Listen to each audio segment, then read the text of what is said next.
शुक्रवार की सुबह जब दुनिया चैन की नींद सो रही थी, तभी मध्य पूर्व में एक बड़े भूचाल ने सबको चौंका दिया। ईरान की राजधानी तेहरान में हुए जोरदार धमाकों से पूरी दुनिया सिहर उठी। इजरायल ने ईरान पर प्रीएम्प्टिव स्ट्राइक को अंजाम दिया है। ये धमाके इतने जबरदस्त थे कि नंताज और फोर्दो जैसे ईरान के मुख्य परमाणु साइट से आग और धुएं की गुबार उठते देखे गए।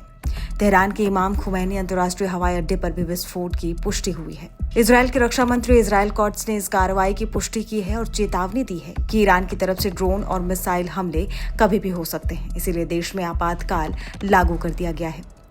ईरानी राज्य मीडिया ने इस बात की पुष्टि की है कि इजरायली हमले में ईरान के परमाणु वैज्ञानिक मोहम्मद मेहदी तेहरानची और फेरेदौन अब्बासी की भी मौत हो गई है। हालांकि इजरायली हमले के जवाब में ईरान ने भी इजरायल पर मिसाइल से हमला किया है। अब जानिए इजरायल ने ईरान पर हमला क्यों किया। ईरान की परमाणु महत्वाकांक्षाओं को विफल करने के उद्देश्य से ऑपरेशन राइजिंग लायन की शुरुआत की घोषणा करते हुए इजरायली प्रधानमंत्री बेंजामिन नेतन्याहू ने शुक्रवार को दावा किया कि उनके देश ने इस्लामिक शासन के परमाणु कार्यक्रम के केंद्र पर हमला किया है, जिसमें नटानज में इसकी मुख्य संवर्धन सुविधा यानी जहां यूरेनियम को एनरिच किया जाता है, ये भी शामिल है। नेतन्याहू ने शुक्रवार तड़के एक वीडियो मैसेज में कहा कि कुछ समय पहले इजरायल ने इजरायल के अस्तित्व के लिए ईरानी खतरे को खत्म करने के लिए एक लक्षित सैन्य अभियान ऑपरेशन राइजिंग लायन शुरू किया है। ये ऑपरेशन इस खतरे को दूर करने के लिए जितने दिनों तक चलेगा जारी रहेगा।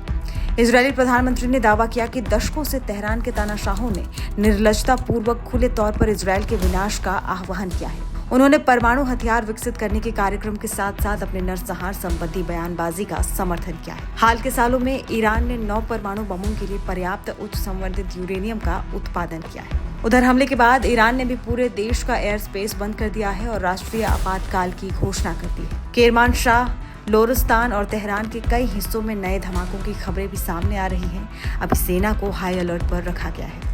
बहरहाल ये संघर्ष यहीं थमता नहीं दिख रहा। इजरायल ने स्पष्ट कर दिया है कि ये केवल पहला चरण था और ईरान की प्रतिक्रिया से साफ है कि अगला कदम भी उतना ही भयावह हो सकता है। मध्य पूर्व की इस आग में अब पूरी दुनिया की सांसें अटकी हुई है। सवाल यही है कि क्या ये तीसरे विश्व युद्ध की आहट है। मध्य पूर्व की ये जंग अब सिर्फ एक क्षेत्रीय विवाद नहीं, ये वैश्विक चिंता भी बन चुकी है।